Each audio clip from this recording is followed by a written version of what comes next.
आपण पाहत आहात महाराष्ट्र टुडे न्यूज।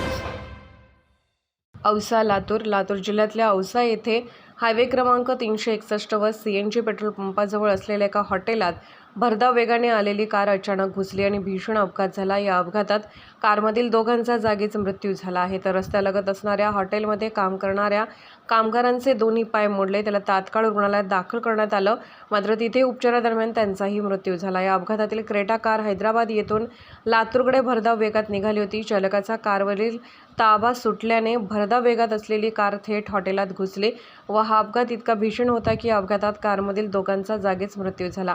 हॉटेलमध्ये काम करणाऱ्या 14 वर्षीय ओमकार कांबळे याचे दोन्ही पाय तुटले। त्याला तात्काळ रुग्णालयात दाखल करण्यात आलं, मात्र उपचारादरम्यान त्याचाही मृत्यू झाला। तसेच कारमधील दोघं गंभीर जखमी झाले, त्यांना खाजगी रुग्णालयात उपचारासाठी दाखल करण्यात आलं आहे। दरम्यान ही दुर्दैवी घटना सीसीटीव्ही कॅमेऱ्यात कैद झाली आहे। कारमधील मृतांमध्ये लातूरचे मसूर टेलर राजासाहेब वाजिद पठाण सोहेल शेख होते।